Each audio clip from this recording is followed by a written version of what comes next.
Yo les Banks, bon, comme je vous ai dit dans ma précédente vidéo, retour sur le match de l'équipe de France hier en Azerbaïdjan, donc qui était le dernier match de l'année 2025 pour nos Bleus. Donc plus de trêve jusqu'au mois de mars, alléluia, enfin ces vieilles trêves qui nous saoulaient en tant que supporters de club parce que tes joueurs ils reviennent fatigués, soit ils reviennent blessés. Donc voilà. Là, au moins, jusqu'au mois de mars, ou même c'est mars-avril, je crois, nous sommes tranquilles.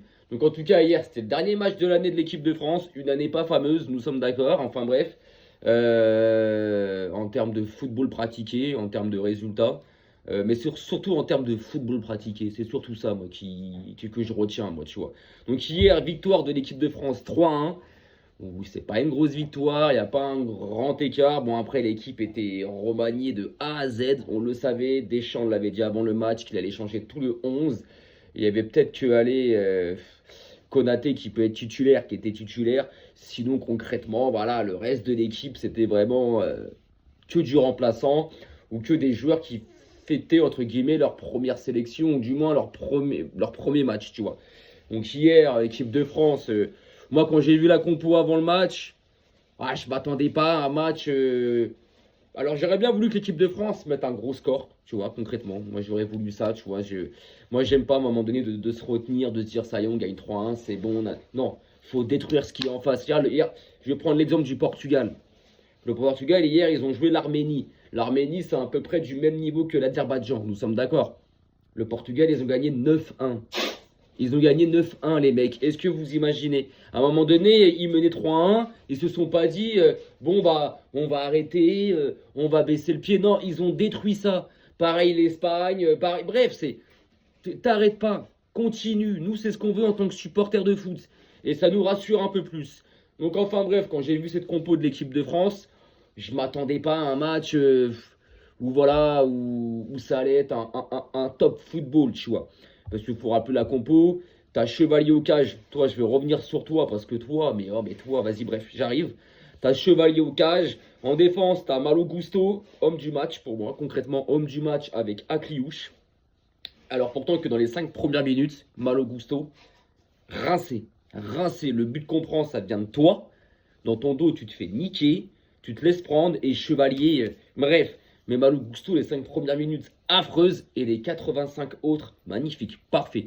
Après, défense centrale, Hernandez, Konaté. Sur le côté gauche, Théo Hernandez. Alors, les frères Hernandez, j'ai un peu de mal avec eux. Hein. J'ai un peu de mal. Je trouve que depuis quelques temps, leur niveau, il est plus comme ça que comme ça. Hein. Au milieu, Zahir Emery, Kefrem Thuram. En attaque, Ekitike, Nkunku, Akliouche et Mateta, tu vois. Donc, concrètement, il n'y a pas grand-chose à dire. Par contre, je vais revenir sur quelqu'un. C'est le début de match de l'équipe de France. Les 10 premières minutes, concrètement, j'avais honte. J'avais honte. Déjà, l'Azerbaïdjan ouvre le score. Déjà, c'est une honte. C'est une honte, déjà. C'était leur premier but, je crois. Non, mais t'imagines. Bref, déjà, il y a ce côté honteux. Mais les 10 premières minutes, on se fait concrètement bouger, les gars. Mais concrètement bouger. Alors qu'en face, c'était l'Azerbaïdjan.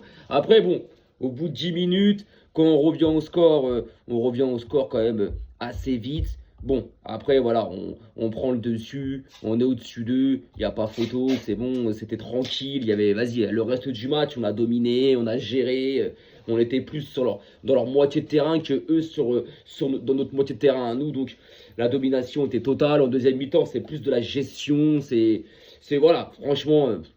Mais bon, ça m'ennuie un peu parce qu'il y a des joueurs là-dedans, ils doivent prouver qu'ils veulent aller à la Coupe du Monde. Donc, je sais pas, tuez-vous, les gars, tuez-vous, tu vois, tuez-vous. À un moment donné, tuez-vous, tu vois. Moi, quand je vois Malo Gusto, hier, pendant 85 minutes, je vois un mec qui veut sa place en Coupe du Monde, tu vois. On sait que Koundé sera titulaire. Mais Malo Gusto, je vois un mec qui a la dalle. Je vois un mec qui a la dalle, qui veut, tu vois. Tu prends hier Zahir Emery qui a fait un bon match, mais Zahir Emery, frérot, ça fait 2 ans que tu as un niveau éclaté.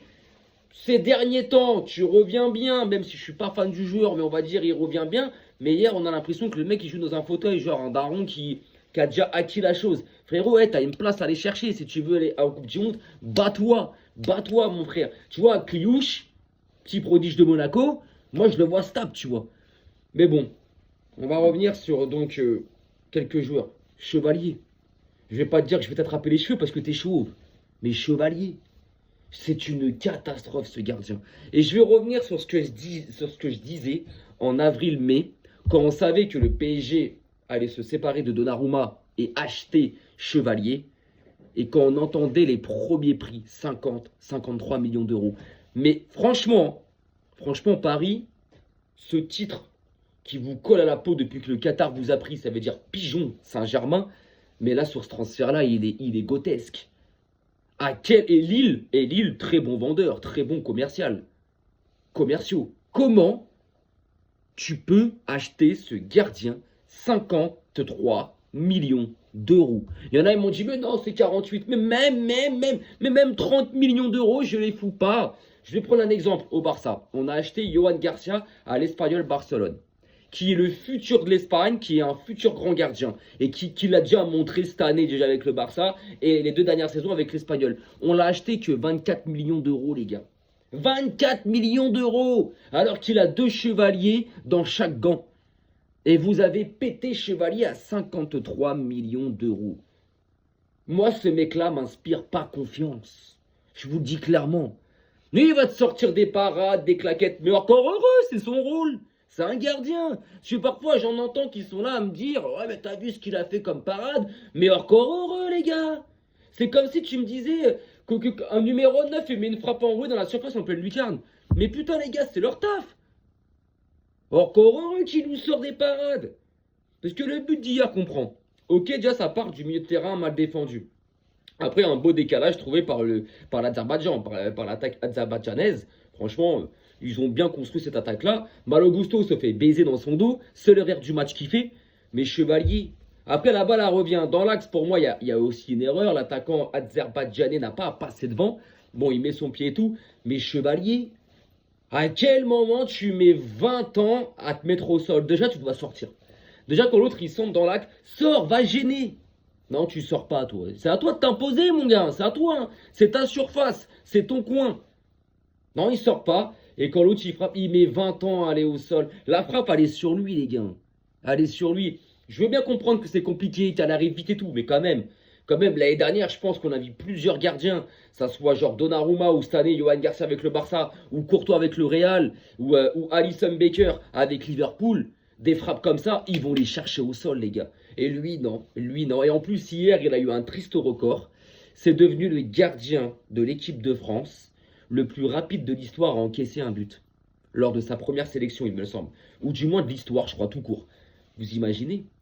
Vous imaginez? Alors après, dans le match, oui, il n'a rien à faire. Mais il y a eu deux, trois frappes azerbaïdjanaises. Je ne sais pas si je le prononce bien, vas-y, vous m'avez compris. Deux, trois frappes de l'Azerbaïdjan dans le match. Il n'est pas confiant dans ses prises de balles. Il les capte pas tout de suite. Et la balle, normalement, tu captes tout de suite. Lui, non, elle fait un rebond sur son torse. Il est pas sûr. Il est pas sûr de lui. Dans ses sorties aériennes, il est pas sûr. On l'avait vu avec le PSG contre Marseille. Quand Paris perd contre Marseille 1-0, le but qu'ils encaissent, comment il sort. Mais tu vas chercher quoi là-haut, frère? T'as vu quoi? T'as vu qui? T'as voulu décrocher quoi? La lune? Je sais pas. Moi, ce mec-là ne m'inspire aucune confiance. Ne m'inspire aucune confiance. Et je pense que concrètement, il y a d'autres gardiens avant lui. Parce que le gardien titulaire, ça sera Mac Maignan, on le sait.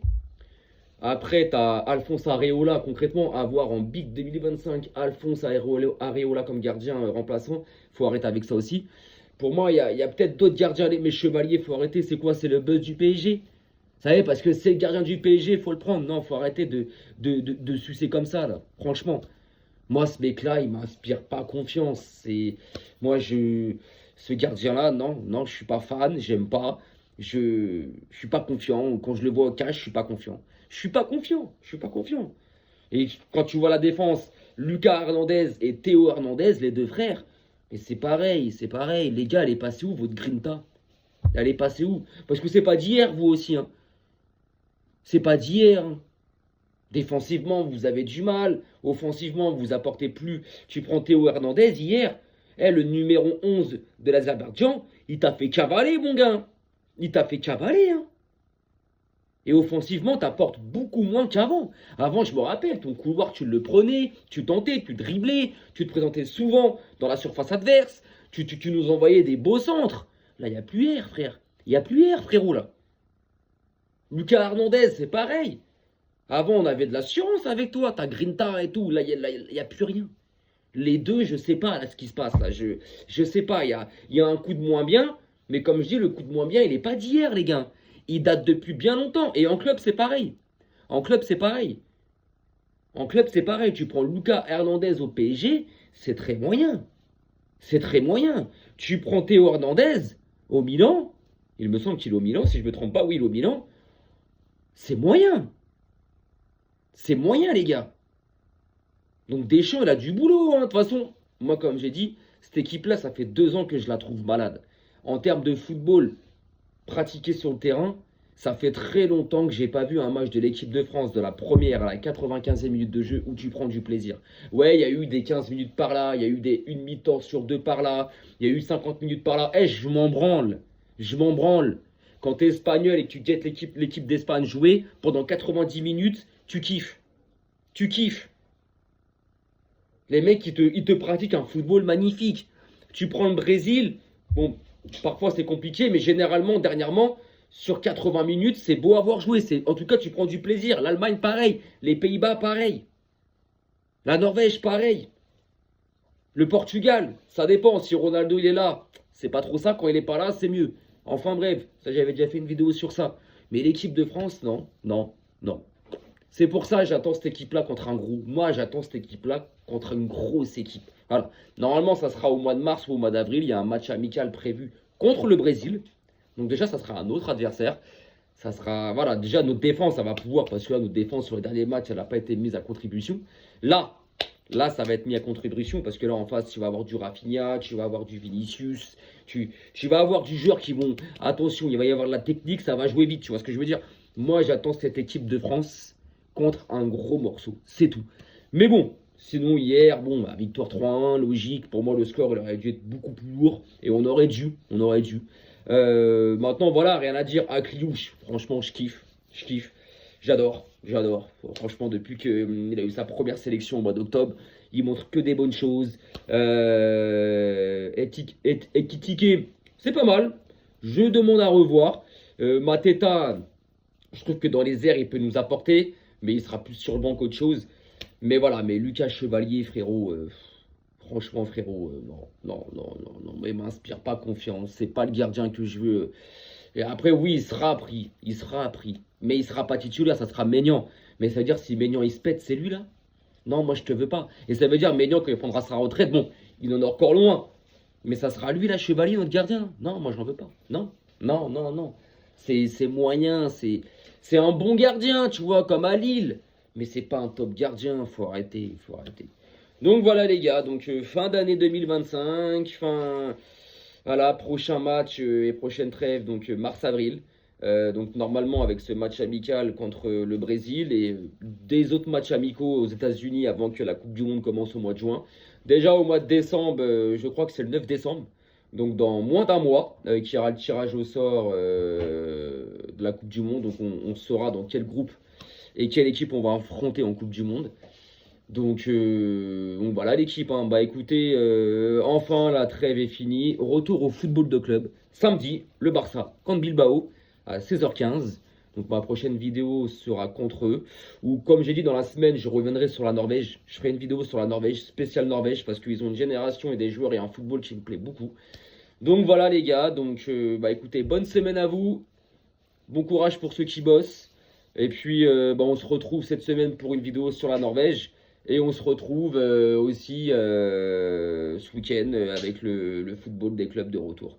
Sur ce les gars, prenez soin de vous, prenez soin de vos proches. Arrivederci!